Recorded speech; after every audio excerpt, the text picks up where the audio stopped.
Hello students, welcome to next level studies. So आज की video में हम देखेंगे सॉल्यूशंस जो हमने फ्री मॉक कंडक्ट करवाया था ड्यू चैट का। उसके सॉल्यूशंस देखेंगे, उसमें डिफ़िकल्टी लेवल देखेंगे, गुड अटेम्प्ट्स देखेंगे, क्या क्या आपका गुड अटेम्प्ट होना चाहिए था, कितना स्कोर अच्छा होना चाहिए इस पर्टिकुलर मॉक में। वो सारी चीज़ें देखेंगे, वो गुड स्कोर मैं आपको लास्ट में बताऊँगा वीडियो के। स्टार्ट करते हैं। और अगर आपने डायरेक्टली सॉल्यूशंस देखने हैं तो I would recommend you guys to attempt the mock first and then watch this video. चलते नेक्स्ट फर्स्ट क्वेश्चन पे। Question one says if a is equal to, आपको मैट्रिक्स दे रखा है, then the value of a transpose और a inverse का determinant, इस whole का डिटर्मिनेंट। सबसे पहले ये जो हमें फिगर दे रखी है, हम क्या करते हैं, सबसे पहले इसको खुद इस पूरा जो हमें डिटर्मिनेंट दे रखा है इसको सॉल्व करने की कोशिश करते हैं। अब इस पूरे क्वेश्चन में हमें डिटर्मिनेंट की प्रॉपर्टीज यूज करनी है, यानी कि इस पूरे को मैं ब्रेक कर सकता हूँ। ट्रांसपोज ए का डिटर्मिनेंट, ये इसको टी लिख लेते हैं, ये जो साइन इसको हम टी भी लिख सकते हैं, ए ट्रांसपोज, और ये मल्टीप्लाइड होगा ए इनवर्स के डिटर्मिनेंट से। ठीक है, इसमें कोई दिक्कत है? हमने एक पूरे जो ये पूरा डिटर्मिनेंट था हमारा, इसको हमने ब्रेक कर लिया दो डिटर्मिनेंट्स में, ये बिल्कुल प्रॉपर्टी होती है। उसके बाद ये जो ए ट्रांसपोज है, ए ट्रांसपोज का डिटर्मिनेंट इक्वल होता है ए के डिटर्मिनेंट के इक्वल, यानी कि आपकी ये प्रॉपर्टी भी आपने पढ़ी हुई है। उसका मीनिंग ये वाले ब्रैकेट, ये वाले साइन को मैं ऐसे लिख सकता हूँ, डिटर्मिनेंट ऑफ ए। सिमिलरली अब यहाँ पे आपकी -1 की पावर है ए, सो ये डिटर्मिनेंट के बाहर भी आ सकती है, -1। ठीक है गाइस, आई होप यहाँ तक सबको क्लियर है। अब आप देखेंगे ये जो -1 पावर है, इसका मीनिंग क्या है? किसी भी चीज की -1 पावर, इसका मीनिंग उसको डिनोमिनेटर में भी लेके जा सकते हैं हम। डिटर्मिनेंट ए की मल्टीप्लीकेशन है आपकी 1 अपॉन डिटर्मिनेंट ए से। ठीक है गाइस, इससे ये कैंसिल हो गया, क्या आंसर क्या आया? 1। ये जो आपको मैट्रिक्स दे रखा था 1 -10x -10x1, इसका कोई यूज ही नहीं था क्वेश्चन में। ये जो पूरा आपको दे रखा था, ये पूरी फॉर्म दे रखी थी, बस हमने इसको क्या करा, हमने इसको सॉल्व करा, हमारा आंसर वैसे ही 1 आ गया। आपको एक तरीके से इसको एज अ आइडेंटिटी भी आप लर्न कर सकते हैं कि अगर आपके सामने दे रखा हो कि A transpose into A inverse, इसका अगर आपको पूरा डिटर्मिनेंट पूछा जाए कभी, तो ये सिंपली 1 के इक्वल होता है। You can learn it as an identity also, और इसका हमने प्रूफ भी देख लिया यहाँ पे। ओके गाइस, तो this was an easy variety question. Next question पे चलते हैं। इस क्वेश्चन में अगर आप पूरा पूरा ट्रांसपोज निकाल के फिर इनवर्स निकाल के मल्टीप्लाई करके डिटर्मिनेंट निकाल रहे हैं, तो आप अपना टाइम वेस्ट कर रहे हैं इस पर्टिकुलर क्वेश्चन। इस क्वेश्चन को करने में हार्डली आपको लगने चाहिए 45 सेकेंड्स। ठीक है, 45 सेकेंड्स से ज्यादा मैं इस क्वेश्चन में नहीं देना चाहूंगा, क्योंकि बहुत सिंपल चीजें थी इसमें। नेक्स्ट क्वेश्चन पे चलते हैं। In question 2 we are given that x is equal to greatest integer less than or equal to x। ये तो इसने डेफिनेशन दे रखी है, हमें पता है। If x lies between 3 and 5, 5 inclusive, यानी कि x की जो वैल्यू है वो 3 to 5 और 5 inclusive है। What is the probability that x square is equal to x square का greatest integer function is equal to x का greatest integer function का square। उसका मीनिंग क्या है और वैल्यूज कहाँ डिफर करेगी वो मैं आपको दिखाता हूँ। मान लीजिए आप x को ले लीजिए, कुछ भी अगर आप नेचुरल नंबर लेंगे x को, तब तो आपका LHS और RHS सेम आ जाएगा। अगर आप x को ले लेते हैं 4.5, 4.5 मैंने क्यों लिया, क्योंकि 3 to 5 की रेंज में चाहिए मुझे। अगर मैं x को 4.5 लेता हूँ और इसमें पुट करता हूँ, इसमें मेरा बनेगा 4.5 का होल स्क्वायर। अब 4.5 का होल स्क्वायर मुझे पता है 20.25 होगा, क्योंकि 45 का स्क्वायर मैं क्विकली निकाल सकता हूँ, क्योंकि ये नंबर एंडिंग विद 5 है। ये 20.25 होगा, और ये जो 20.25 का ग्रेटेस्ट इंटीजर फंक्शन लगाएंगे तो आंसर मेरे पास 20 आएगा। LHS 20 आ गया। सिमिलरली RHS देख लेते हैं। अगर मैं यहाँ पे 4.5 का होल स्क्वायर यहाँ पुट करता हूँ, ये वाला तो ब्रैकेट मुझे टोटल वैल्यू 4 देगा, यानी कि 4 का square which is equal to 16। 20 is not equal to 16, यानी कि 4.5 के केस में इक्वल नहीं होगा। हमसे पूछे कौन कौन से केस में ये इक्वल होगा, या फिर हमें वो रेंज निकालनी है, उसके बाद हम प्रोबेबिलिटी निकालनी है। उसका सोल्यूशन में आपको बताने के लिए बेस्ट अप्रोच क्या है वो बताता हूँ मैं आपको। इसमें देखिए हमें क्या करना है, हमें ये देखना है कि कौन कौन सी वैल्यूज में इक्वल आएगा। सबसे पहले तो हम ये देखेंगे कि इसकी पॉसिबल वैल्यूज, इसके जो पॉसिबल आउटकम्स है वो क्या क्या हो सकते हैं। ये वाला जो केस होगा हमारा, इसमें पॉसिबल आउटकम्स हमारे क्या क्या हो सकते हैं। पॉसिबल जो वैल्यू है इस पूरे फंक्शन की, ये या तो 9 आ सकती है, क्योंकि थ्री थ्री थ्री का स्क्वायर करेंगे या 3.1 का स्क्वायर करेंगे तो हमारे पास आरएचएस में अंदर आएगा, आरएचएस में अंदर हमारे पास आएगा, हमारी वैल्यू 3 बन जाएगी। सो ये वैल्यू तो 9 आ सकती है, या फिर ये वैल्यू 16 आ सकती है, या फिर ये वैल्यू 25 आ सकती है। सो ये तीनों पॉसिबिलिटीज है। अगर हम इनको बात करें कि पॉसिबल आउटकम्स कहाँ पर है। अभी 9 वैल्यू कब आएगी? 9 वैल्यू तब आएगी जब हमारा जो आउटपुट है, वो जो हमारा एक्स स्क्वायर है, वो बिलोंग करे 9 से लेकर 10 तक। ठीक है गाइस, एक्स स्क्वायर हमारा 9 टू 10 में बिलोंग अगर करेगा तो एक्स स्क्वायर की वैल्यू जो निकल कर आएगी हमारी, वो क्या होगी? वो हमारी इक्वल आ जाएगी उसके, वो हमारी इक्वल आ जाएगी एक्स स्क्वायर की वैल्यू अगर 9 टू 10 होगी। एक मिनट में इसको रिफ्रेश करता हूँ। एक्स स्क्वायर की वैल्यू अगर हमारी 9 टू 10 में इंटरवल में होगी, सो एक्स की वैल्यू क्या हो सकती है हमारी? एक्स की वैल्यू जो होगी हमारी वो लाई करेगी या तो 3 से √10 के इंटरवल में। ठीक है, ये बात आई होप सबको क्लियर हुई होगी। क्योंकि अगर मैं 10 पे भी स्क्वायर ब्रैकेट लगा देता हूँ सो फिर वो मेरे को वैल्यू जो है एक्स स्क्वायर की वैल्यू 9 निकल कर नहीं आएगी। सो एक कंडीशन तो ये हो गई मेरे पास कि x की वैल्यू √3 से √10 के बीच में होगी और 3 इंक्लूसिव है। सो आंसर मेरा हमेशा 9 निकल कर आएगा। एक तो ये कंडीशन होगी।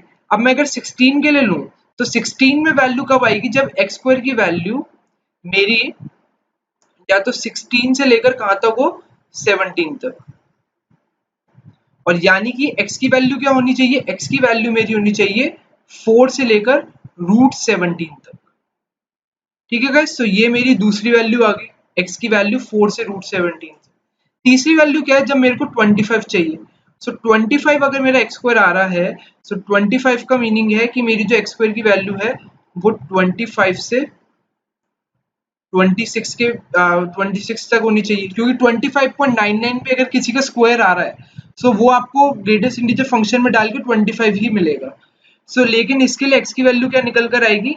एक्स की वैल्यू आएगी 5 या फिर √26। लेकिन एक चीज आप देखेंगे कि हम मैक्सिमम जो है एक्स की वैल्यू वो 5 तक जा सकते हैं। सो इस वाले जो पर्टिकुलर केस में, जो लास्ट वाला केस है x belongs to 5 root comma √26, इसमें हमारे पास सिंगल वैल्यू होगी। सिंगल वैल्यू कौन सी होगी? Which is 5। ठीक है, अब अगर मैं नंबर लाइन पे आपको बताना चाहूँ कि कौन कौन सी रेंज होगी तो मैं रेंज आपको दिखा देता हूँ। मान लीजिए ये हमारा 3 है, ये 4 है और ये 5 है। ये हमारी x की रेंज है। सो आपने देखा कि x की वैल्यू अगर मुझे ये वाली कंडीशन सेटिस्फाई करनी है, x की रेंज या तो 3 टू √10 होनी चाहिए। अब 3 टू रूट, इसको मैं दूसरे से ले लेता हूँ। 3 टू √10 यानी कि 3 यहाँ पर है, और √10 हमारा कितना होता है? √10 अगर लगाना चाहे तो √10 के लिए हम इजीली करेंगे, √1000 को देख लेंगे।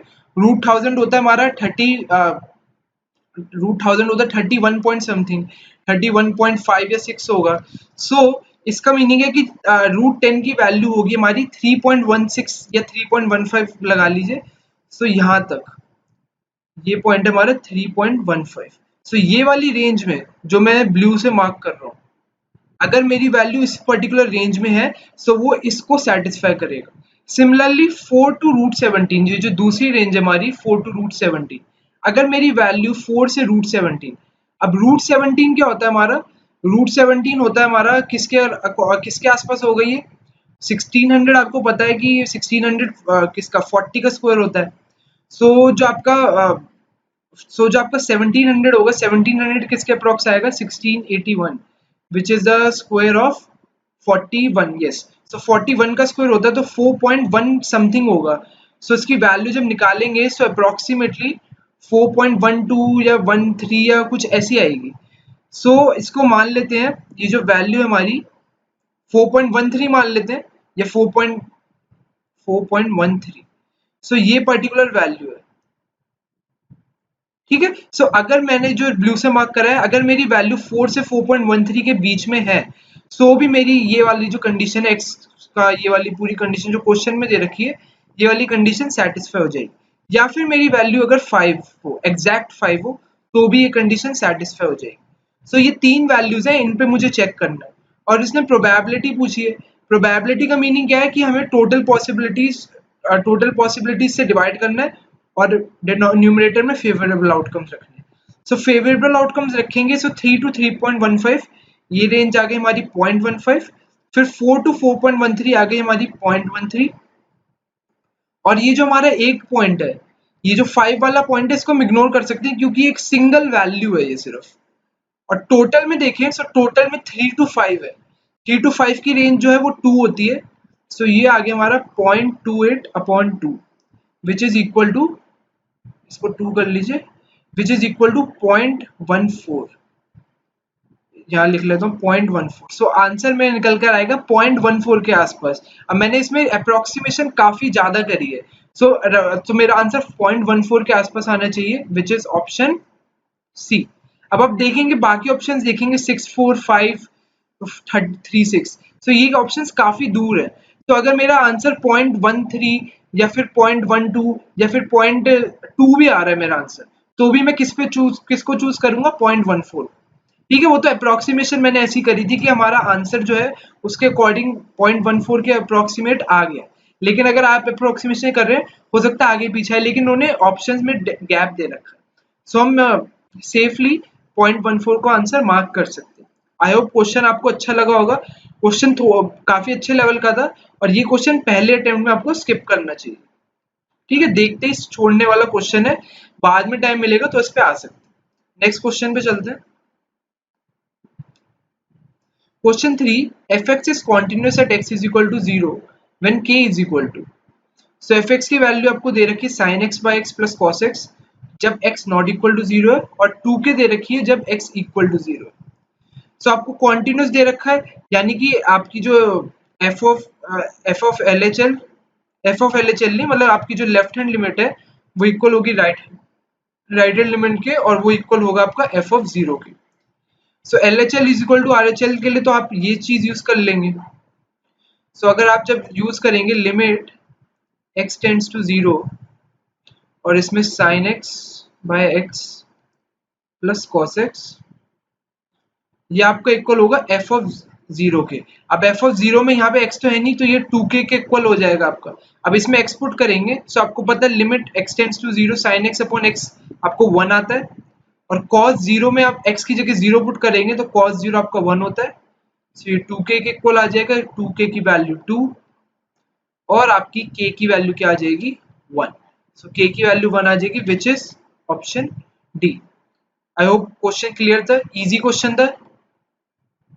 ठीक है, नेक्स्ट पे चलते हैं। Question 4 says if A, B and C are the angles of a non-right angle triangle ABC, then the value of this matrix। अब आपको नॉन राइट एंगल्ड ट्राइंगल दे रखा है, यानी कि आपको 90-60-30 या 90-45-45 अज्यूम नहीं कर सकते। सो आपको सबसे, अगर नॉन राइट एंगल ट्राइंगल, तो सबसे दिमाग में क्या आता है? सबसे पहले आपके इक्विलैटरल ट्राइंगल, ऐसा ट्राइंगल जिसकी सारी साइड्स इक्वल है, सारे एंगल्स इक्वल है। सो वो वाले में आपको इजी रहेगा, आपके सारे एंगल 60 डिग्री हो जाएंगे, सिंपल।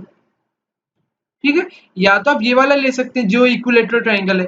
अगर इसके अलावा आपको एक चीज और याद रखनी चाहिए, आप आइसोसेलेस ट्राइंगल ले सकते हैं 120-30-30 वाला, ये वाला। अगर मैं ये लूं 120 30 डिग्री और ये 30 डिग्री, ये दोनों ट्राइंगल्स की साइड्स का रेशियो पता होना चाहिए, ये तो 1-1-1 है। सिमिलरली 120-30-30 वाले ट्राइंगल में आपकी साइड्स का रेशियो होता है √3-1-1। सो इसको भी बिल्कुल याद रखिएगा, ये भी आपका इंपॉर्टेंट रिजल्ट है। इसको हमेशा याद रखिएगा कि अगर आपको ऐसा नॉन राइट एंगल लेना हो तो आप 120-30-30 भी ले सकते हैं। ठीक है, अब देखते हैं, क्वेश्चन को देख लेते हैं। तो क्वेश्चन में अगर मैंने इक्विलैटरल ट्राइंगल से करूंगा, सो ए बी सी तीनों इक्वल हो जाएंगे। तीनों किसके इक्वल हो जाएंगे? 60 डिग्री के। और tan 60 की वैल्यू क्या होती है आपकी? tan 60 आपको √3 होता है। सो tan ए tan बी tan सी सब √3 हो जाएगा। सो क्वेश्चन क्या बन गया हमारा? √3 1 1 1 √3 1 1 1 √3। सो इसको सॉल्व करने के लिए क्या कर सकते हैं, या तो आप तीनों सबसे बेस्ट तरीका है कि या तो एक्सपेंडिंग अलॉन्ग R1 या C1 कर लीजिए, लेकिन और एक और अप्रोच है कि आप सारे मैट्रिक्स में या तो किसी को जीरो बनाने की कोशिश करिए। जीरो बनाने के लिए क्या है, सबसे पहले आप तो ये ऑपरेशन लगा लीजिए, R1 goes to R1 plus R2 plus R3। ठीक है, सो ये आपका मैट्रिक्स बन जाएगा 2 plus √3, 2 plus √3, 2 plus √3, यहाँ 1 √3 1 1 1 √3। सो 2 plus √3 आपका कॉमन आ जाएगा R1 से। ठीक है, तो ये बनेगा 1 1 1 1 √3 1 1 √3। सिमिलरली दोबारा आप इसमें से दोबारा आप क्या कर सकते हैं, इसमें से माइनस कर सकते हैं कॉलम्स को, जो भी आपको इक्वल दिख रहा है। कौन कौन से मैं माइनस कर सकता हूँ, जो मुझे साफ दिख रहा है, एक तो मैं कर सकता हूँ इसमें ऑपरेशन लगा सकता हूँ, ये आगे मैं रेड पेन से लिख रहा हूँ। एक मैं कर सकता हूँ R1 goes to R1 minus R3 कर सकते हैं। सो ये हमारा बन जाएगा 0 0 1 minus √3, 1 √3 1 1 1 √3, और बाहर हमारा मल्टीप्लीकेशन में 2 minus √3 तो चल ही रहा है। सो उसको फर्दर अब तो सिंपली R1 के अलॉन्ग एक्सपेंड कर देंगे। सो R1 के अलॉन्ग एक्सपेंड करेंगे, सो 2 minus √3 इंटू 1 minus √3, और ये वाला मैट्रिक्स जो है ये बनेगा 1 minus √3 का स्क्वायर। सो बस इसको सॉल्व कर लीजिए, 2 minus √3, और ये बनेगा 1 plus 3 4 minus 2 √3, और 4 minus 2 √3 से 2 कॉमन आ जाएगा। सो ये बनेगा 2 minus √3 का स्क्वायर। ठीक है, तो सॉरी 2 minus √3 तो ये बन जाएगा आपका, और 2 आपका कॉमन आ जाएगा। ठीक है गाइस, अच्छा यहाँ पे मैंने ये माइनस नहीं, ये प्लस होगा, ये गलती कर दी थी, ये भी प्लस होगा आपका, और ये भी आपका प्लस आएगा। सो ये a plus B a minus B बन गया। So 2 into 4 minus 3 which is 1। So answer आ गया आपका 2। सो आंसर होगा option B which is 2। Okay guys, so ये बेसिक तरीका था, आप क्वेश्चन को बिल्कुल अटेम्प्ट कर सकते थे ऐसे। आई होप सबको क्लियर होगा। चैनल पे नए हैं तो चैनल को सब्सक्राइब कर लीजिएगा और वीडियो को लाइक कर दीजिएगा। Question 5 based on inverse trigo questions functions. The value of tan square sec inverse 2 plus cot square cosec inverse 3 is. तो सबसे पहले हमें आइडेंटिटीज का यूज करना पड़ेगा, कौन सी, कि sec square theta is equal to tan 1 plus tan square theta, और सिमिलरली जो दूसरी आइडेंटिटी होती है आपकी क्या होती है, cosec square is equal to 1 plus cot square वाली, वो वाली यूज करेंगे हम इन दोनों।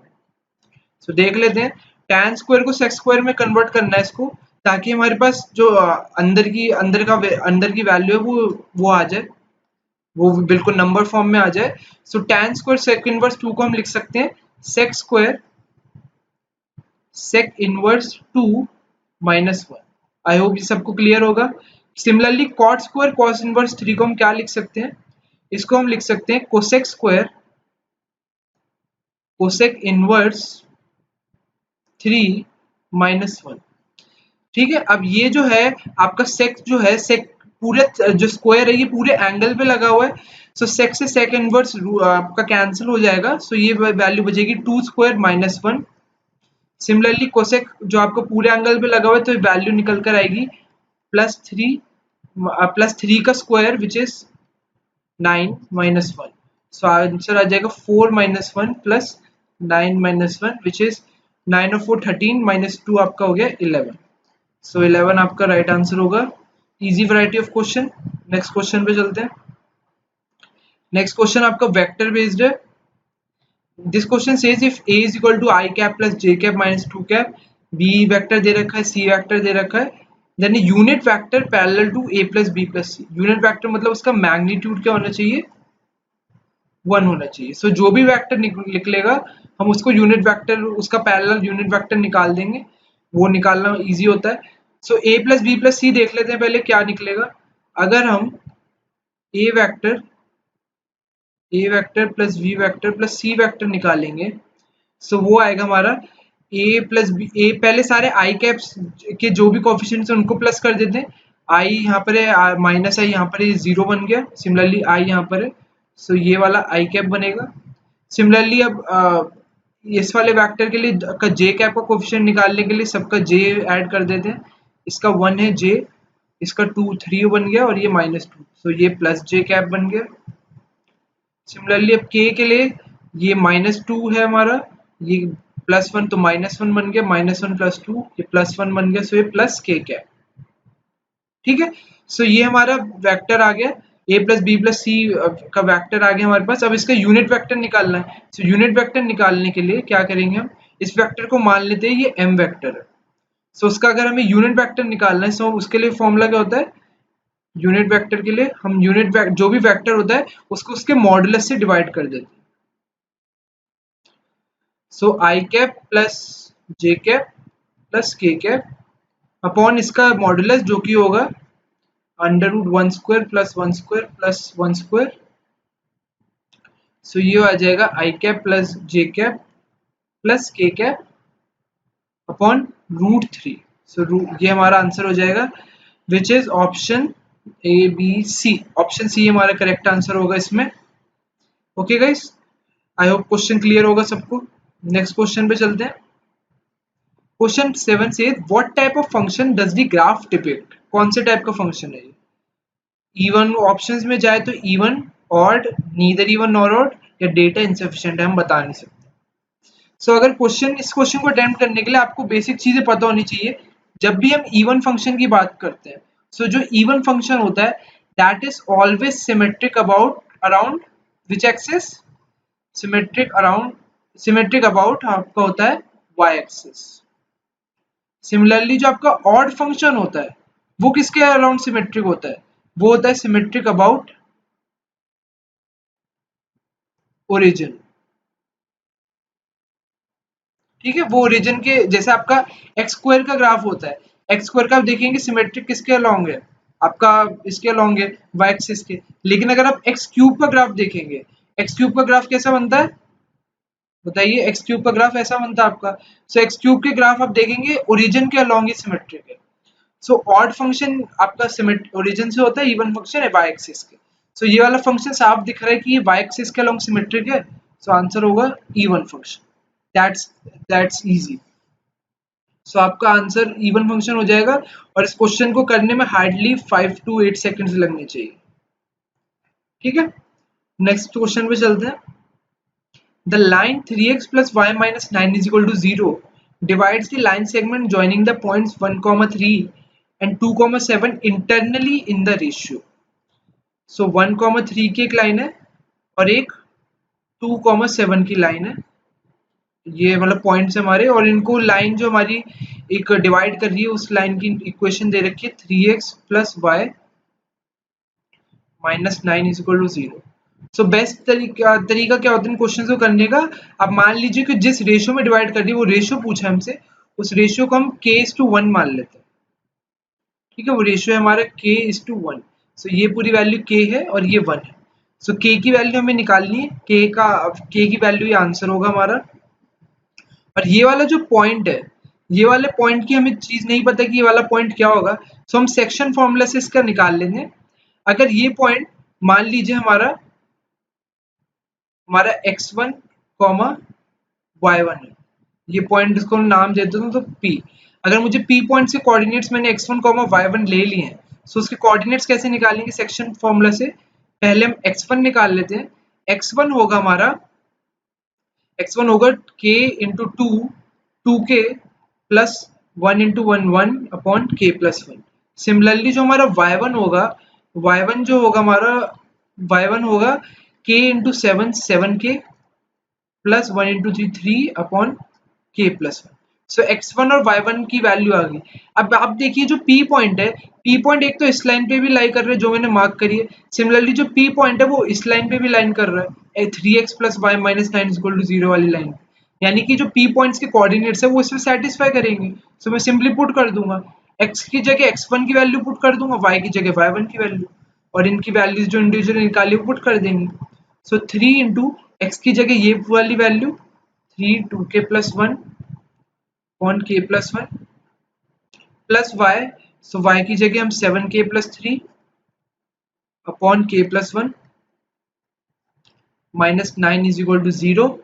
सो उसको सॉल्व करेंगे, न्यूमरेटर में देखेंगे तो ये बन जाएगा 6k प्लस 3, और k प्लस 1 को मैं RHS में ले जाऊंगा, सो ये बनेगा plus 7k plus 3 is equal to 9 into k plus 1, so ये 9k प्लस 9 बन गया। इसको फर्दर सिंप्लीफाई करेंगे, सो 6k प्लस 7k आपको कितना होता है 13k, और माइनस 9k आपका माइनस 9k हो जाएगा, और ये 9 3 इधर बन जाएगा 9 माइनस 6 आपका 3। सो आपका आ जाएगा 4k की वैल्यू आपकी 3 आ जाएगी, या फिर हम कह सकते हैं k की वैल्यू जो है आपकी 3/4 आ जाएगी। ठीक है, k की वैल्यू 3/4 आ गई।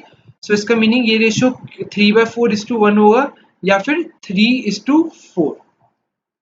आई होप सबको क्लियर है, which is option A. Option A 3:4 इसका करेक्ट आंसर होगा। नेक्स्ट क्वेश्चन पे चलते हैं। क्वेश्चन 9 आपका अगेन मैट्रिक्स बेस्ड है। Let A is equal to this matrix. If determinant of A square is equal to 25, then determinant या modulus, या ये मॉडुलस ही लग रहा है मुझे, क्योंकि अल्फा जो है हमारा वो हमारा एक एलिमेंट है अंदर मैट्रिक्स में, सो ये आपका मॉडुलस होगा। Then modulus of A equals to modulus of alpha, sorry. So अगर हम देखेंगे हमें दे रखा है स्क्वायर इज इक्वल टू 25। ठीक है, अब आपको पता है कि ये जो स्क्वायर है ए स्क्वायर है, ये स्क्वायर आपका बाहर आ सकता है, डिटर्मिनेंट की प्रॉपर्टी होती है ये। सो ये 25 बन जाएगा, या फिर हम कहे कि जो आपका डिटर्मिनेंट ए होगा उसकी वैल्यू प्लस माइनस 5 होगी। ठीक है, यहां से हमने ये कंक्लूजन निकाले, डिटर्मिनेंट ए की वैल्यू प्लस माइनस 5 होगी। अब इस क्वेश्चन को सॉल्व करने के लिए डिटर्मिनेंट ए भी चाहिए हमें, डिटर्मिनेंट ए निकालेंगे। सो डिटर्मिनेंट ए यहाँ पे देखेंगे एक्सपेंडिंग अलोंग C1 कर देते हैं, एक्सपेंडिंग अलोंग C1 करेंगे, सो 5 के लिए मैट्रिक्स आएगा ये वाला। सो अंदर आएगा हमारा 5 अल्फा माइनस 0, सो ये बनेगा 25 अल्फा। और 25 अल्फा की जो वैल्यू है वो किसके इक्वल है, प्लस माइनस 5 के। सो 25 अल्फा की वैल्यू है हमारी प्लस माइनस 5 के इक्वल, या फिर अल्फा की वैल्यू हमारे पास आ गई प्लस माइनस 1/5, और हमें मॉडुलस ऑफ अल्फा चाहिए। सो जब इसमें मॉडुलस पुट कर देंगे, सो आंसर हमारे पास निकल कर आएगा 1/5, विच is option A. Easy, very easy कहूंगा इस पर्टिकुलर क्वेश्चन को, कुछ भी नहीं था इस क्वेश्चन में। नेक्स्ट क्वेश्चन पे चलते हैं। Question 10, how many elements are how many एक minute how many elements are present in the domain of 9 minus x c x plus 1। ये आपका कौन सी फॉर्म है, ये आपका एनसीआर फॉर्म है एक तरीके से, जब आपको n में से 8 चीजें आपको n में से 8 चीजें आपको चूज करनी होती है। ठीक है, सो इस पर्टिकुलर क्वेश्चन में आप देखेंगे जब भी आपको एनसीआर दे रखा होता है तो दो कंडीशंस आपकी एप्लीकेबल होती है। क्या होती है, एक तो n greater than equal to r होना चाहिए, क्योंकि अगर r ग्रेटर देन n हो गया तो आप जितनी चीजें उसमें से ज्यादा चीजें तो चुन नहीं सकते हो। सो एक तो ये कंडीशन फॉलो होती है हमारी। सो डोमेन के लिए मैं x की पॉसिबल वैल्यूज निकाल रहा हूँ। सिमिलरली जो r की वैल्यू होती है वो ग्रेटर देन इक्वल टू 0 होनी चाहिए। ठीक है, r नेगेटिव नहीं हो सकता। सो ये दोनों कंडीशंस आपको फॉलो करनी पड़ती है जब भी आप एनसीआर की बात कर रहे हैं।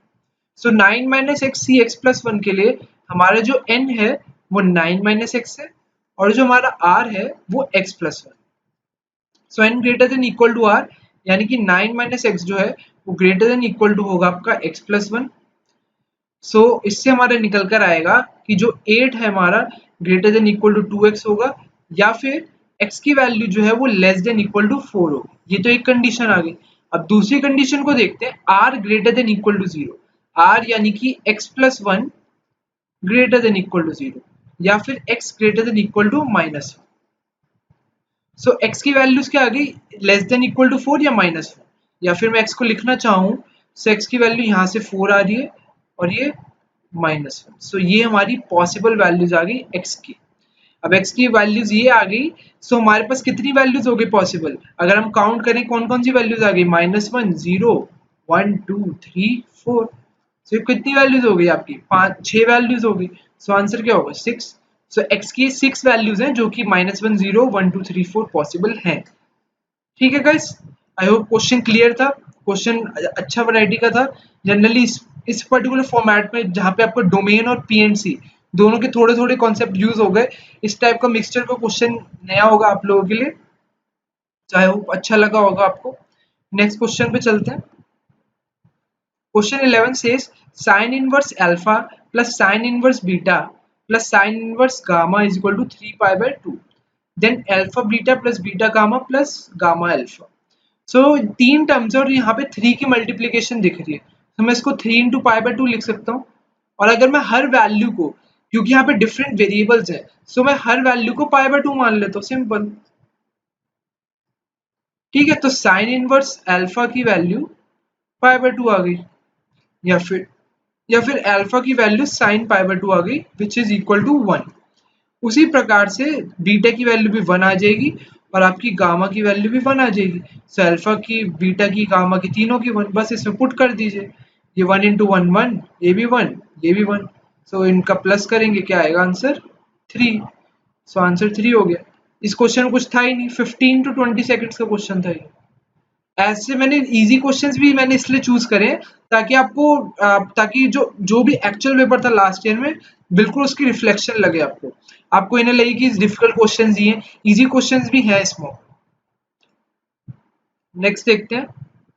If f of x is equal to e की power x and g of x is equal to log x to the base e, then g of f मतलब कंपोजिट फंक्शंस का डेरिवेटिव, g of x का derivative हमसे पूछा गया। सो इसके लिए पहले हमें जीओ एफ एक्स निकालना पड़ेगा, g o f x, g of g of x निकालना पड़ेगा। ठीक है, सो इसका मीनिंग क्या है कि g of f x, so f x की वैल्यू क्या दे रखी है e x, so g of e x निकालना पड़ेगा हमें। अब जी एक्स की value log e, log x to the base e दे रखी है, सो एक्स की जगह हम क्या कर देंगे, ई एक्स पुट कर देंगे। सो ये बनेगा log e x to the base e. So हमारा जो x है वो बाहर आ जाएगा, x log e base e, और ये वैल्यू आपको पता है 1 बन जाएगी क्योंकि सेम सेम आपका बेस है और सेम आपका नंबर है e। सो ये x आ जाएगा, यानी कि आपका g ऑफ एफ एक्स आपका जो है वो x के इक्वल आ गया। अब इसको डेरिवेट करना है विद रिस्पेक्ट टू x, सो इसको हम डेरिवेट करेंगे एफ डैश एक्स, तो x को x से करेंगे डेरिवेट तो 1 आ जाएगा। सो कुछ भी डिफिकल्ट नहीं था इस पर्टिकुलर क्वेश्चन में, आंसर 1 आ जाएगा। ठीक है गाइस, क्वेश्चन इजी ही आते हैं आपके। लास्ट ईयर भी काफी ड्यूज है, 2019 का पेपर आप उठा के देखेंगे जिसको पूरा सॉल्व करवा रखा है मैंने, प्लेलिस्ट में दिख जाएगा। सो आपको पता चलेगा कि क्वेश्चंस इजी ही आ रहे हैं। नेक्स्ट स्लाइड पे चलते हैं। Question 13 says if the equation of the tangent to the curve y is equal to x plus 4 by x square दे रखा है, then that is parallel to x axis is। so जो equation of tangent है वो parallel है x axis के। तो कोई भी टेंजेंट या कोई भी लाइन जब भी आपके x एक्सिस के पैरेलल होती है, इसका मीनिंग क्या होता है कि उसकी उसकी स्लोप जो है वो 0 के इक्वल है। ठीक है, tan थीटा में tan जो थीटा है आपका 0 है, सो आपकी वैल्यू, स्लोप की जो वैल्यू है वो 0 आएगी। इस लाइन का मीनिंग ये इतना सही था। अब देख लेते हैं y is equal to x plus 4 by x square है, इसकी जब स्लोप निकालेंगे हम, सो स्लोप आएगी dy by d x is equal to x का 1 आ जाएगा प्लस 4 की पावर 4 बाई एक्स स्क्वायर है, इसका डेरिवेटिव करेंगे हम। सो ये बनेगा 1 प्लस आपका 4 की पावर ये बन जाएगा आपका -8 बाय एक्स क्यूब। ठीक है, 1 माइनस 8 बाय एक्स क्यूब आ जाएगा आपका। जब आप इसको करेंगे एक्स की पावर -3 बन जाएगा, वो न्यूमरेटर में जाके 1 माइनस 8 बाय एक्स क्यूब बन जाएगा। और ये आपको स्लोप 0 के इक्वल दे रखी है, सो उसको 0 के इक्वल पुट करेंगे हम। सो हमारा आ जाएगा 1 is equal to 8 by x cube, या फिर एक्स क्यूब की वैल्यू आपकी 8 आ जाएगी, और we could say that x is equal to 2। I hope सबको क्लियर है। अब x इज इक्वल टू 2 आ गया, ये वैल्यू हम कहाँ पुट करेंगे जाके, इस वाले function y is equal to x plus 4 by x square. इससे हम क्या निकाल रहे हैं, टेंजेंट की स्लोप, टेंजेंट की इक्वेशन निकाल रहे हैं। सो इसमें पुट करेंगे x की वैल्यू 2, से बनेगा y is equal to 2 plus 4 by 4 which is 2 plus 1 3। So y is equal to 3 जो हमारी आ गई, किसकी आ गई, tangent, slope of tangent. y is equal to 3 आप बनाएंगे भी, तो y इज इक्वल टू 3 आपकी, आपका जो टेंजेंट बनता है वो ऐसा बनेगा, which is parallel to x axis also. और इसकी स्लोप 0 होगी। So I hope question clear होगा आपको। y तो आंसर हमारा होगा y इज इक्वल टू 3, जो कि टेंजेंट की स्लोप है, जो कि टेंजेंट की स्लोप हमने निकाल ली थी। सो y इज इक्वल टू 3 वहां से निकले। नेक्स्ट क्वेश्चन पे चलते हैं। So this question says if 2 tan inverse x, 2 tan inverse cos x is equal to tan inverse 2 cosec x, then x is equal to।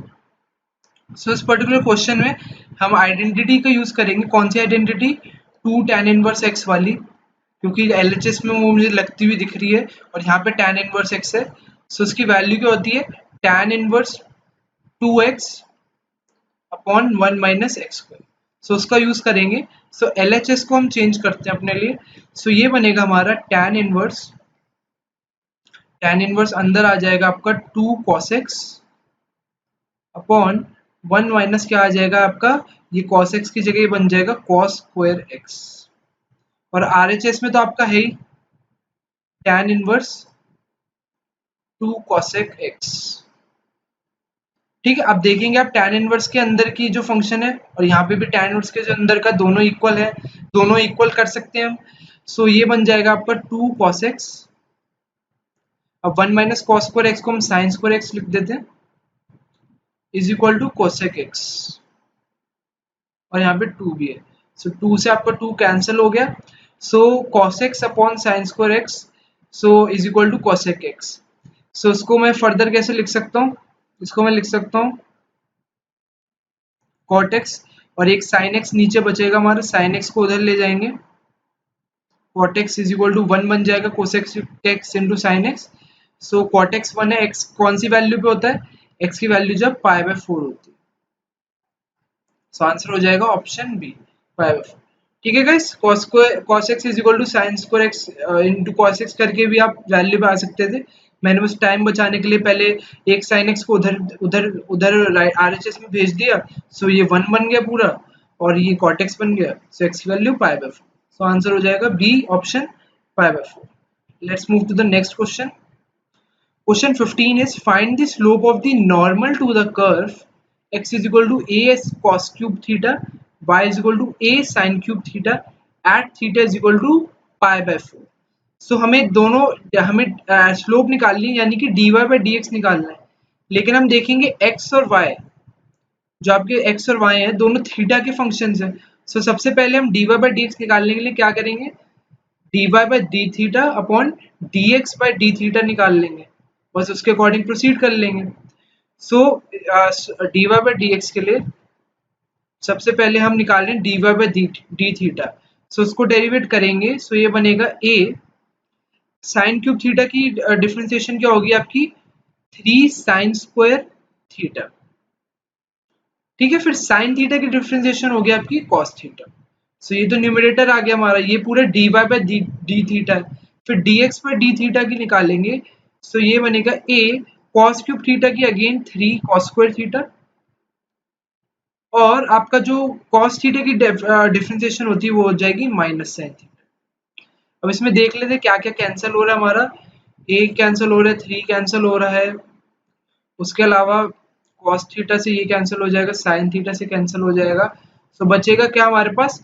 dy by dx बचेगा हमारे पास minus tan theta, minus tan theta बचेगा। और dy by dx को इसने कहा है कि इक्वल x को थीटा को इक्वल पुट करो π/4 के, यानी कि जब मैं थीटा में π/4 करूंगा तो ये बन जाएगा माइनस टेन π/4, और tan 45 या tan π/4 1 होता है आपका। सो ये बनेगा -1। सो ये जो आपकी आई है, ये क्या आई है आपकी? स्लोप ऑफ टेंजेंट आई है, नॉर्मल आई है, ये आई है आपकी टेंजेंट। जब भी हम जो भी कर्व दे रखा होता है उसको डिफरेंशिएट करते हैं तो हमारे पास स्लोप ऑफ टेंजेंट आती है। अब इसने स्लोप ऑफ नॉर्मल पूछा है। सो आंसर में आपको ऑप्शन से आपको -1 भी दे रखा है। लोग बच्चे यहाँ पे करके -1 टिक कर देंगे और क्या मिलेगा उनको? -1। ठीक है गाइस, -1 हमारी स्लोप ऑफ टेंजेंट है, और स्लोप ऑफ टेंजेंट और नॉर्मल में आपको पता है कि वो दोनों परपेंडिकुलर होते हैं। सो अगर मान लेते हैं कि स्लोप ऑफ नॉर्मल हमारी m1 थी और टेंजेंट की हमारी स्लोप जो है वो m2 है। सो m1 इंटू m2 आपका -1 के इक्वल होता है। m1 की वैल्यू हमें नहीं पता है, m2 की वैल्यू हम निकाल चुके हैं -1। Is equal to -1, so m1 की वैल्यू क्या आ गई 1। सो स्लोप ऑफ नॉर्मल होगी आपकी 1 विच इज ऑप्शन डी, और तब आपको मिलेगा +4। ठीक है गाइस, ये छोटी छोटी मिस्टेक्स होती हैं, एग्जामिनर आपको ऐसे ही कंफ्यूज करने के लिए यहाँ नॉर्मल दे देगा ताकि आपका काम भी बढ़े, प्लस अगर आपको वो टेंजेंट की भी स्लोप ऑप्शन में डाल देगा ताकि आप उसको भी फटाफट आंसर मार्क करके आगे बढ़े। सो ये कुछ चीजें होती है जिनका आपको ध्यान रखना पड़ेगा। नेक्स्ट पे चलते हैं। इफ वेक्टर ए का आपका magnitude is equal to 4 and lambda lies between -3 and 2, then the range of lambda into A vector का आपका मैग्नीट्यूड इज, इसकी आपको रेंज बतानी है। सो रेंज बताने के लिए हम क्या करेंगे, सबसे पहले तो ये जो आपका है मैग्नीट्यूड, इसको ब्रेक कर सकते हैं, बिल्कुल कर सकते हैं। ये जो है फिगर, इसको हम लिख सकते हैं lambda into A vector. I hope ये चीजें सबको क्लियर है। उसके अलावा ये वाला जो पार्ट है ए वेक्टर का मॉडुलस, इसकी वैल्यू दे रखी है, ये 4 दे रखी है क्वेश्चन में, यानी कि मुझे जो रेंज निकालनी है वो निकालनी है 4 into modulus of lambda. Modulus या मैग्नीट्यूड एक ही चीज है, मतलब पॉजिटिव वैल्यू चाहिए आउटपुट। सो 4 इंटू लैम्डा। अब अगर ऑप्शंस पे जाए हम, 4 इंटू लैम्डा, अब लैम्डा जो है हमेशा मॉडुलस लैम्डा जो हमेशा पॉजिटिव वैल्यू लेगा, यानी कि ये जो इसकी रेंज होगी इसमें मिनिमम वैल्यू तो 0 ही आएगी। मतलब अगर लैम्डा की वैल्यू 0 आ जाए तो उसकी वैल्यू रेंज 0 आ जाएगी, नेगेटिव तो ये ले ही नहीं सकता कभी। सो नेगेटिव ऑप्शन पे जाएंगे तो ऑप्शन बी तो कट कर देंगे, ऑप्शन ए सी डी बचा। अब देखते हैं लैम्डा की वैल्यू क्या 0 ले सकते हैं हम। अगर हम -3 से 2 के बीच की बात कर रहे हैं हम यहाँ पे, सो लैम्डा की वैल्यू बिल्कुल 0 आती है, यानी कि इसकी मिनिमम वैल्यू 0 होगी। सो ऑप्शन डी भी कैंसिल हो गया हमारा। 0 to 12 में 0 to 8 बचा है। अब अगर मैं लैम्डा को -3 या 2 डालूं तो मेरे पास मिनिमम और मैक्सिमम वैल्यूज भी आनी शुरू हो जाएंगी। अगर मैं -3 डालता हूं, सो -3 अगर मैं लैम्डा को डालूंगा, सो ये बनेगा 4 -3, सो ये तो 4 इंटू 3 बनेगा आपका 12। सिमिलरली अगर मैं 2 डालता हूँ, सो 2 डालता हूँ तो मेरे पास वैल्यू आएगी 8, लेकिन 0 मैंने निकाल चुका हूँ कि 0 मेरी मिनिमम वैल्यू आ सकती है। सो इसका मीनिंग है कि मिनिमम वैल्यू तो 0 ही रहेगी, और जो मैक्सिमम वैल्यू है वो मेरे को इस रेंज से पता चल गई। मैक्सिमम वैल्यू अगर मेरा -3 पुट करूंगा, सो मैक्सिमम वैल्यू मेरे पास 12 निकल कर आ जाएगी। सो आंसर होगा ऑप्शन सी, 0 to 12। सो इस पूरे फंक्शन की जो वैल्यू रेंज रहेगी वो आपकी रहेगी 0 to 12। 0 कब रहेगी, जब हम लैम्डा की वैल्यू 0 होगी, और 12 रहेगी जब आपकी लैम्डा की वैल्यू -3 होगी। ठीक है, -3 में मॉडुलस से वो 3 बन जाएगा, तो आंसर 12 आ जाएगा। जनरली हम क्या करते हैं, हमने देखा 2 है मैक्सिमम, सो लैम्डा की जगह 2 पुट करा, वही मैक्सिमम रेंज आ जाएगी। लेकिन आपको ये देखना है कि आपकी जो मॉडुलस सिंबल लगा हुआ है यहाँ पे, मॉडुलस लगा है तो अगर आपको देखना है कि यहाँ पे -3 है, सो -3 मॉडुलस से आके तो 12 बन जाएगा बाहर आके। सो ये बेसिक चीजें हैं जिनका ध्यान रखना है। ऑप्शंस आप देखेंगे, ऑप्शंस आपको बिल्कुल ऐसे ही दे रखे होते हैं कि आप 0 to 8 टिक करके आगे बढ़िए। ये -12 to 8 भी बिल्कुल इजी ऑप्शन था, 4 इंटू -3 और 4 इंटू 2। सो ऑप्शंस आपको बिल्कुल ऐसे दे रखे हैं कि आप बिल्कुल गलत ऑप्शन पे टिक करो और आगे बढ़ो। सो इन चीजों का ध्यान रखना है आपको। नेक्स्ट क्वेश्चन देखते हैं।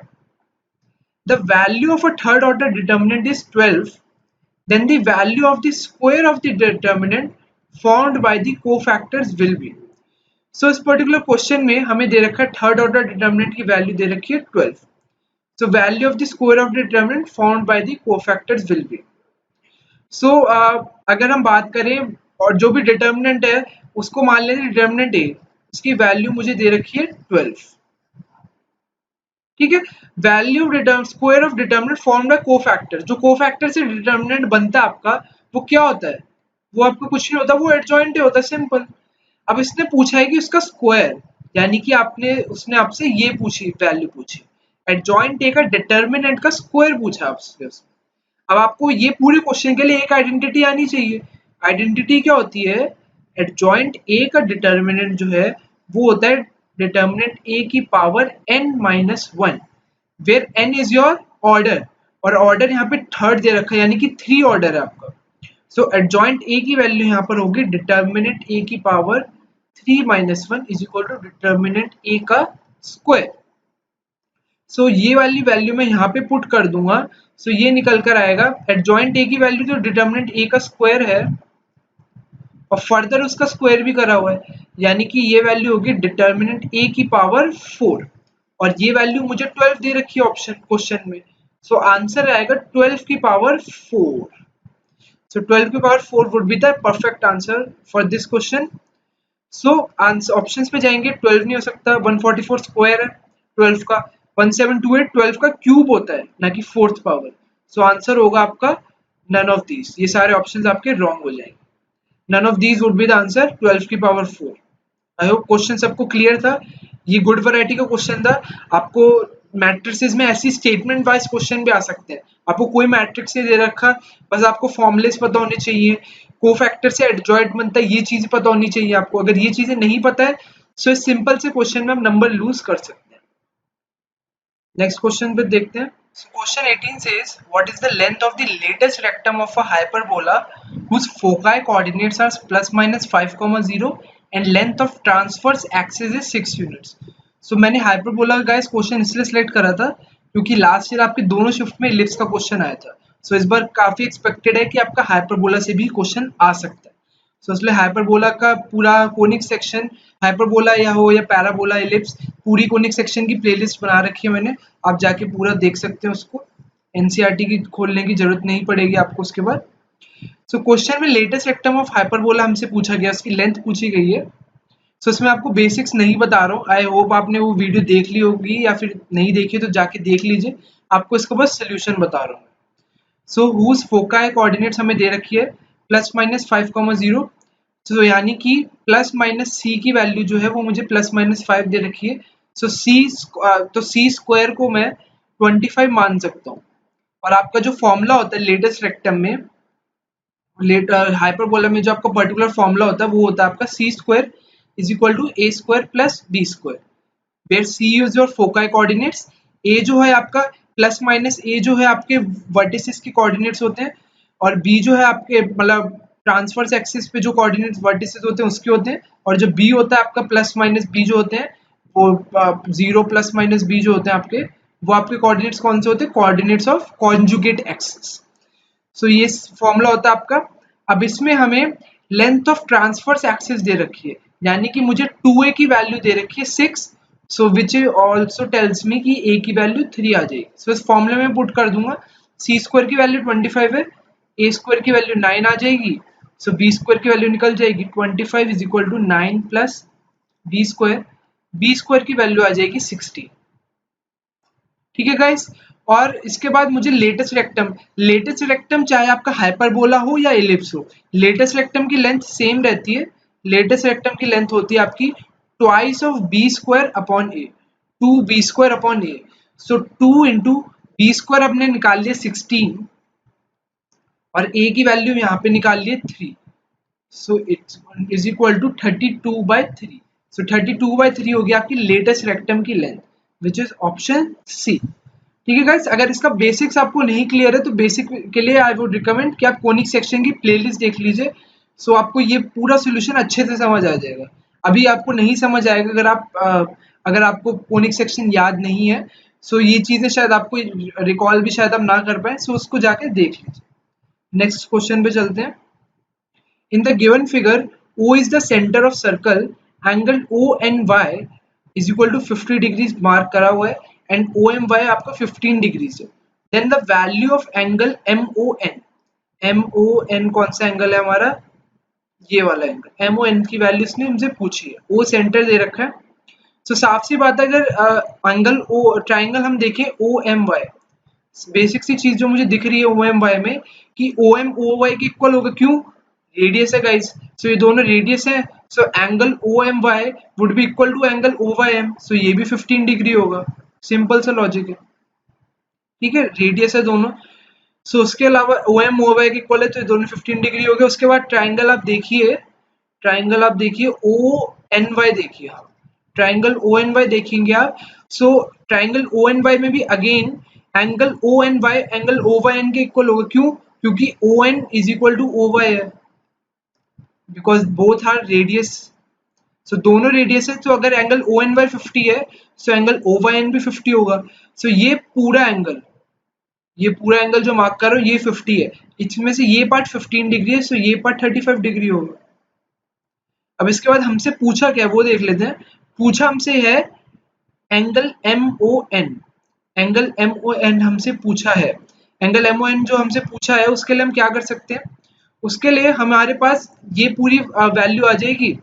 ये अगर 50 है, ये 50 है, सो ये वाली वैल्यू पूरी क्या हो जाएगी, ये वाली वैल्यू पूरी 80 हो जाएगी। ठीक है, ये वाली वैल्यू पूरी 80 हो गई। और उसके बाद ये वाली वैल्यू 80 है, एंगल हमसे पूछा है एम ओ एन। हाँ, एम ओ एन पूछा है तो वो तो इजी है, 80 प्लस 15, 80 प्लस 15 लगा लो। सो ये एक्सटर्नल एंगल आ गया हमारा 95, 95 आ गया। सो एंगल इसको मान लो, इसको पॉइंट दे दो, पी दे दो उसको। So angle O P M और एंगल ओ एम पी, ये 15 है 95 है, so angle O M O P निकल जाएगा, 180 माइनस 15 माइनस 95, सो ये कितना आ जाएगा 70 डिग्रीज। तो थोड़ी सी लॉन्ग अप्रोच हो गई, कुछ कुछ चीजें हमें रेलिवेंट भी नहीं थी, जैसे 35 निकालने की जरूरत नहीं थी, हमने उसको बेकार में निकाला। लेकिन बस मैंने आपको थोड़ा सा लॉन्ग अप्रोच से मैंने आपको बता दिए, सिंपल अप्रोच से भी आप कर सकते थे, आपको शायद ये 35 निकालने की जरूरत भी नहीं पड़ती। बस सिंपल 2-4 एंगल्स निकालिए, उसके बाद आपका आंसर हो जाएगा, आंसर M1 निकल जाएगा। सो इस क्वेश्चन में आई होप किसी को भी डिफिकल्टी नहीं आई होगी। आप इसको अपने आप ट्राई करिएगा एक बार, कुछ डाउट है तो नीचे कमेंट में बता दीजिएगा, मैं वो डाउट आपका सॉल्व कर दूँ। ये मैंने इसका थोड़ा लंबा मेथड से करा था, शॉर्ट मेथड से आप देख लीजिएगा। If integration of 1 upon under root 4 minus 9x square dx is equal to 1 by 3 sin inverse ax plus c, then value of a is। so sin inverse आपको इंटीग्रेशन, sin inverse का जो derivation होता है वो आपको पता होना चाहिए। क्या होता है, अगर हम ये वाली वैल्यू लगाऊं मैं, root 1 upon root A square minus x square dx, ये किसके इक्वल होता है, इक्वल होता है sine inverse A X by A plus C. C क्यों करा है, क्योंकि कांस्टेंट हमने ऐड करा है, क्योंकि ये इनडेफिनिट इंटीग्रेशन है, इनडेफिनिट इंटीग्रेशन है तो प्लस सी करा है हमने। सो ये वैल्यू होती है हमारी। अब मैं इसको उसी फॉर्मेट में पुट करने की कोशिश करूंगा। उसके लिए क्या करूंगा, मैं जो एक्स स्क्वायर है यहाँ पे भी इसको मैं एक्स स्क्वायर बनाने की कोशिश करूंगा, 9 को मैं डिवाइड कर दूंगा थ्रू आउट द डिनोमिनेटर। सो 9 को मैं डिवाइड करूंगा LHS में, सो ये इक्वेशन बनेगी हमारी 4/9 माइनस एक्स स्क्वायर। अब 9 से डिवाइड कर रहा है, सो 9 से मल्टीप्लाई भी करेंगे। अब 9 से मल्टीप्लाई करेंगे सो वो बाहर आके आपका 3 बन जाएगा। सो उसको फर्दर अगर लिखना चाहे तो ऐसे लिख सकते हैं, 1 अपॉन अंडर रूट ऑफ 2/3 का whole square minus x square, और ये आपका dx है। ठीक है गाइस, आई होप सबको क्लियर है। अब इसको इससे कंपेयर करो, ये वाली चीज और इसको कंपेयर करो। अब a की वैल्यू क्या आ गई आपके पास, a की वैल्यू आ गई आपके पास 2/3 और x तो एज इट इज है। सो बस अब इसको ऐसे लिख सकते हैं, बिल्कुल इसको एज इट इज लिख सकते हैं। सो इसको जब हम पुट करेंगे सो ये बनेगा 1/3, 1/3 तो हमारा बाहर ही रहेगा, ये बन जाएगा साइन इनवर्स, x तो x ही रहेगा और a की जगह 2/3 आ जाएगा प्लस सी। सो ये बन जाएगा 1/3 साइन इनवर्स 3/2x प्लस सी, 3/2x प्लस सी। अब ये तो हमारा फाइनल वैल्यू निकल कर आ गई। अब फाइनल वैल्यू को क्वेश्चन से कंपेयर करेंगे, इसने ax की जगह हमने निकाला है 3/2x, यानी कि ax की वैल्यू 3/2x है। सो x a की वैल्यू क्या हो जाएगी 3/2, a की value 3/2 which is option C. ठीक है गाइस, इजी क्वेश्चन था ये। अगर फॉर्मूला नहीं पता है तो क्वेश्चन नहीं कर पाओगे। सो इंटीग्रेशन के जितने भी फॉर्मूले आपको एनसीईआरटी में दे रखे हैं उनको बाय हार्ट याद कर लीजिए। इंटीग्रेशन की चीजें आपको, इंटीग्रेशन के आपको डायरेक्ट क्वेश्चंस आएंगे, मतलब इंटीग्रेशन में आपको ज्यादा मेहनत नहीं करनी पड़ेगी। सो इंटीग्रेशन आपका स्कोरिंग टॉपिक है, सो उस पर बिल्कुल वर्क करिए। नेक्स्ट क्वेश्चन पे चलते हैं। The trigonometric equation sin inverse x is equal to 2 sin inverse a has a solution for. Options में जाएंगे तो हमें a की वैल्यूज के बारे में बताना है, a की वैल्यूज क्या हो सकती है। सो इसको सॉल्व करेंगे। Sine inverse X is equal to 2 sine inverse A. अब एक मिनट, 2 साइन इनवर्स ए। अब साइन, हम हमें रेंज की बात कर रही है, सो उसका मीनिंग हमें साइन इनवर्स एक्स की रेंज तो हमें पता है। साइन इनवर्स एक्स जो हमारा फंक्शन होता है वो रेंज होती है उसकी π/2, मैक्सिमम वैल्यू लेता है वो, और मिनिमम वैल्यू वो -π/2 लेता है। ठीक है, सो अगर साइन इनवर्स एक्स की वैल्यू 2 साइन इनवर्स ए के इक्वल दे रखी है, सो मैं इसको डायरेक्टली पुट कर दूंगा। सो डायरेक्टली इसको पुट कर दूंगा, सो ये बनेगा 2 साइन इनवर्स ए की वैल्यू जो है वो π/2 के बीच में रहेगी या फिर -π/2 के बीच में रहेगी। अब 2 जो है दोनों तरफ से, तीनों जो भी आपके LHS RHS है और जो ये वाली वैल्यू 2 को डिवाइड कर देंगे थ्रू आउट, सो हमारी वैल्यू क्या बन जाएगी, -π/4 less than equal to sine inverse A less than equal to π/4। So ये हमारे पास अगला रिजल्ट निकल कर आ गया। अब मुझे ए की वैल्यूज चाहिए, ए की वैल्यूज चाहिए तो मैं क्या करूंगा, साइन इनवर्स को दोनों तरफ मैं साइन से दोनों तरफ मैं साइन ले जाऊंगा, साइन को यहाँ ट्रांसफर कर दूंगा, साइन को यहाँ ट्रांसफर कर दूंगा, या फिर हर एंगल का साइन ले लूंगा मैं।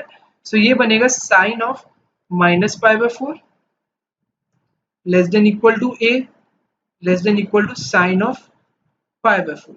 अब साइन ऑफ -π/4 क्या होगा आपका, माइनस साइन π/4, क्योंकि माइनस बाहर आ जाता है तो ये बन जाएगा -1/√2 less than equal to A less than equal to 1/√2।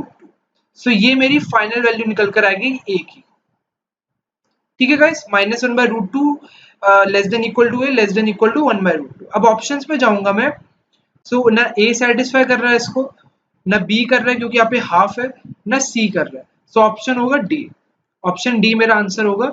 और अगर मैं इस पर्टिकुलर इक्वेशन को दोबारा लिखना भी चाहूँ, ये जो पूरा मेरा निकला है इसको मैं ऐसे भी तो लिख सकता हूँ कि A less than equal to modulus of 1/√2।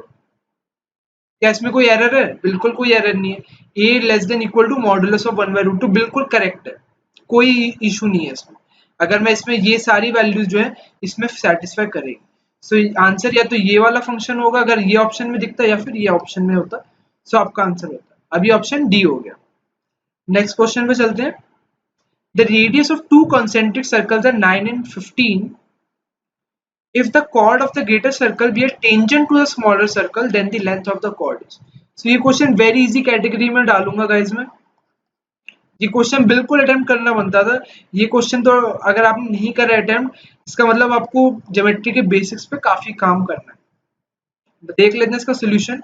Concentric circles का मीनिंग है कि दो सर्कल्स जिनके सेंटर सेम हो।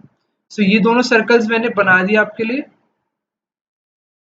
ठीक है, एक सर्कल आपको 9 दे रखा है, एक का सेंटर, एक का रेडियस 9 है, एक का 15 दे रखा है, और एक दे रखा है कि chord of the greater circle tangent है स्मॉलर पे। सो यानी कि ये वाली जो कॉर्ड है ए बी, ये कॉर्ड बड़े सर्कल का कॉर्ड, ये जो कॉर्ड है ए बी, ये बड़े सर्कल के लिए कॉर्ड है, लेकिन स्मॉलर सर्कल के लिए क्या है, ये टेंजेंट है। सो अब मैं अगर इसकी लेंथ निकालनी है तो मैं क्या करूंगा, एक तो ये ज्वाइन करूंगा सेंटर से। सो सेंटर से अगर आपको पता है कि टेंजेंट पे अगर हम टेंजेंट पे ड्रॉ करते हैं, सो ये परपेंडिकुलर होता है, और ये लेंथ 9 होगी, छोटे वाले सर्कल का रेडियस 9 है। सिमिलरली अगर मैं इसको यहाँ से ज्वाइन करूँ, सो ये अब बड़े सर्कल का रेडियस है, अगर पॉइंट को ओ ले लो, इसको पी ले लो। अगर मैं OP की बात करूं, OP is the radius of smaller circle. अब मैं OB की बात करूं, OP is the radius of bigger circle and hence OB is equal to 15 होगा। सो ये आपका आ जाएगा 15, OB की वैल्यू 15। सो पाइथागोरस से PB की वैल्यू निकाल लोगे। PB की वैल्यू क्या होगी आपका, √15 square minus 9 square which is equal to 225 minus 81, वो आता है आपका 144 का स्क्वायर रूट, तो ये आ गया आपका 12। सो ये आपकी वैल्यू आ गई 12। Similarly AP is equal to PB होगा। क्यों, मेरे को बताइएगा आंसर कमेंट्स में, क्यों, कौन सी प्रॉपर्टी होगी सर्कल की। सो ये भी आपका 12 होगा। सो 12 12, सो AB की वैल्यू आपकी आ जाएगी 24। ठीक है, कमेंट्स में बताइएगा कि कौन सी प्रॉपर्टी से मैंने इसको भी 12 लिख दिया। आई होप सबको क्वेश्चन क्लियर होगा। क्वेश्चन काफी इजी लेवल का था, हमें कुछ नहीं देखना था। यहाँ जो पाइथागोरस यूज करिए, इसके लिए आप सिंपल ये भी दे सकते थे कि इसमें आप साइड्स का रेशियो देख लो, ये 9:15 है। ठीक है, 9:15 है, तो साइड्स का रेशियो 3:5 है। सो 5 मेरा हाइपोटेन्यूज है और ये मेरा कोई भी साइड है। सो 3:5 है, यानी कि ये मेरा 3:4:5 का ट्रिपलेट फॉलो करेगा। सो जो तीसरी साइड होगी वो 3:4 12 होगी। तो सिंपली ये इस तरीके से भी साइड निकाल सकते हो, जरूरी नहीं है कि पाइथागोरस लगानी लगानी। अगर आपको साइड्स में दिख रहा है तो ये सीधा सिंपल ये चीजें अप्लाई करो। Next question, smallest positive integer n for which 1 plus iota upon 1 minus iota की power n is equal to 1। तो सबसे पहले इसको सिंप्लीफाई करेंगे, या सिंप्लीफाई की जगह क्या सही रहेगा, रैशनलाइज कर देते हैं इसको, इंटू 1 प्लस आई अपॉन 1 माइनस आई की पावर n। सो इसको सॉल्व करेंगे। सो न्यूमरेटर में तो 1 प्लस आयोटा का होल स्क्वायर बन जाएगा और डिनोमिनेटर में 1 माइनस आयोटा स्क्वायर बन जाएगा की पावर n। सो इसको सॉल्व करेंगे, बनेगा 1 plus iota square plus 2i upon 1 minus iota square की पावर n।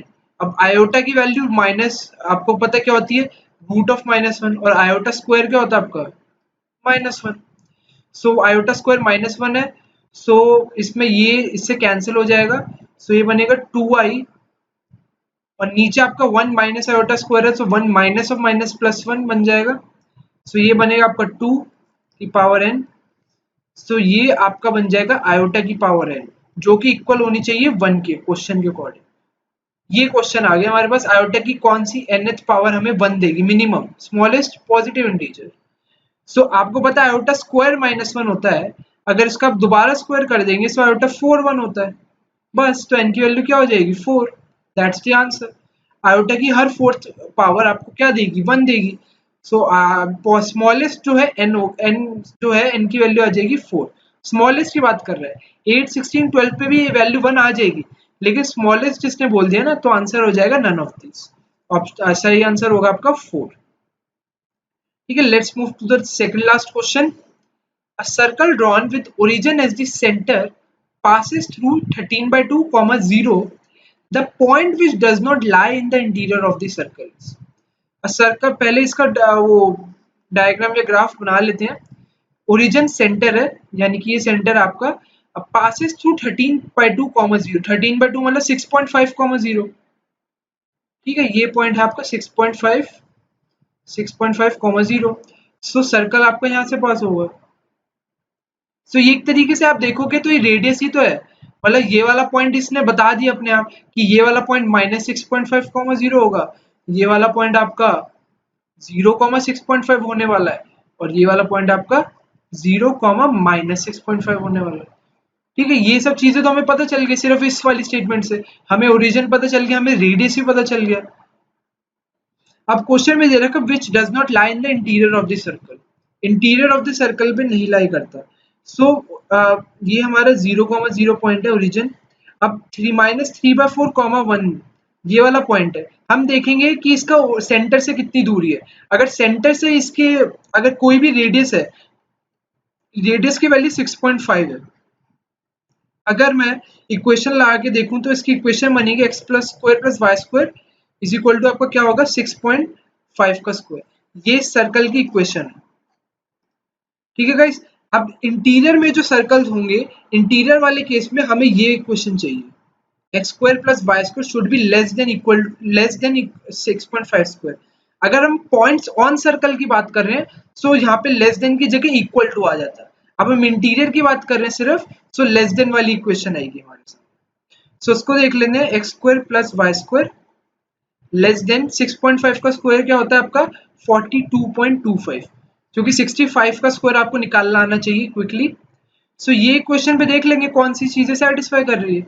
अब -3/4, 1 करेंगे आप, सो ये आएगा 9/16 प्लस 1। एक्स की जगह मैंने -3/4 करा है, 1 की जगह वाई की जगह 1। सो ये बनेगा आपका 25/16 which is obviously less than which is obviously less than 42.25। सो ये आंसर तो नहीं हो सकता हमारा, क्योंकि ये इंटीरियर में आएगा। 2,7/3 करेंगे, सो बनेगा यहाँ पे करेंगे तो 4 + 49/9। 4 + 49/9 हम देखेंगे, सो ये वैल्यू हमारी बनेगी 4 + 49/9। तो ये वैल्यू हमें दिख रहा है, ये वैल्यू 5 पॉइंट समथिंग बनेगी। सो ये 42.25 से तो काफी कम होगी। सो ये वैल्यू भी नहीं हो सकता, ये इंटीरियर में ही पड़ेगा हमारा सेंटर। उसके बाद 5 कॉमा माइनस हाफ देख लेते हैं। सो 5 का स्क्वायर 25 प्लस 1/4, सो ये 25.25 बन रहा है। सो ये भी 42.25 से कम है, सो ये भी नहीं हो सकता। सो आंसर ऑप्शन डी ही होगा, क्योंकि वो अकेला ऑप्शन बच रहा है। इसको देख लेते हैं। -6 का स्क्वायर करेंगे 36 आएगा, और 5/2 का स्क्वायर यानी कि 2.5 का स्क्वायर करेंगे, सो वो आएगा आपका कितना आएगा 6.25। ये इक्वल आएगा आपका एग्जैक्ट 42.25 के इक्वल। एग्जैक्ट 42.25 के इक्वल है कि ये वाला जो पॉइंट है हमारा, ये लाई करेगा सरकमफ्रेंस पे। This point will lie on circumference, और ये इंटीरियर पे लाई नहीं करेगा। सो ये पॉइंट या -6, 5/2 आपका कहाँ पे लाई करेगा, आपका यहाँ कहीं पे लाई करेगा, इस वाले रीजन में कहीं पर लाई करेगा -6, 5/2। सो ये आपका सरकमफ्रेंस पे लाई करेगा और इंटीरियर में नहीं होगा। सो आंसर होगा ऑप्शन डी, -6, 5/2। तो बस आपको सिंपली बस ये इक्वेशन बनानी थी और इस पे वैल्यूज चेक करनी थी। तो ये क्वेश्चन भी I would say maximum of 1 to 1.5 minute, क्योंकि आपको बस वैल्यू चेक करके डालनी है, तो इसमें ज्यादा टाइम आपको वेस्ट नहीं करना है। So guys let's move to the last question. This question again very easy question of time and work. Easy question इसलिए चुना है मैंने क्योंकि लास्ट शिफ्ट में आपका जो टाइम एंड वर्क का क्वेश्चन आया था, वो क्वेश्चन तो इससे भी काफी गया गुजरा क्वेश्चन आया था। मतलब बिल्कुल ही वो क्वेश्चन तो देखते ही मतलब 5 सेकंड का क्वेश्चन था। वो जो क्वेश्चन आपका टाइम एंड वर्क का आया था, जो मैंने क्वेश्चन डाला इस पेपर में, ये क्वेश्चन थोड़ा सा मैं कहूंगा थोड़ा सा उससे अच्छा लेवल का क्वेश्चन। लेकिन फिर भी आई वुड से ये आई वुड से इस लेवल के क्वेश्चन ड्यू जेट में एग्जाम में नहीं आने चाहिए। थोड़ा सा अगर आपको कंपटीशन बढ़ाना है और आपको कट ऑफ्स को स्टेबल रखना है, तो आपको पेपर का लेवल अच्छा करना पड़ेगा। क्वेश्चन देख लेते हैं। A can do 1/4 part of work in 10 days, B can do 40% work in 40 days and C can do 1/3 work in 13 days। Who will complete the work first? So A को देखेंगे। सो ए 1/4 10 days में कर रहा है, so total work 40 days में कर देगा। Similarly B अगर 40% वर्क 40 days में कर रहा है, तो बी 100 days में कर देगा टोटल वर्क। अगर सी जो है टोटल वर्क 13 days में कर रहा है, तो टोटल वर्क 39 days में कर देगा। 1/3 अगर 13 days में कर रहा है, तो मैंने 3 से मल्टीप्लाई कर दिया। सो सबके नंबर ऑफ डेज आ गए। कौन पहले करेगा? सबसे पहले कौन करेगा? C, 39 days. So option C would be the right answer. C और ऑप्शन सी दोनों हमारा करेक्ट आंसर है। सो गाइज विद दिस हमारी पूरी मॉक की डिस्कशन कंप्लीट हो चुकी है। I hope you like the video. अगर ऐसे और वीडियोस चाहिए फ्यूचर में, तो चैनल को सब्सक्राइब करिएगा और कमेंट से बताइएगा आपको पेपर का लेवल कैसा लगा। ठीक है गाइस, कमेंट्स में जरूर बताइएगा और वीडियो को ज्यादा से ज्यादा शेयर करिए। और एज यू नो, जो मैं बोलता हूँ, चैनल को सब्सक्राइब कर लीजिएगा अगर आप न्यू हो channel. So thank you for watching the video.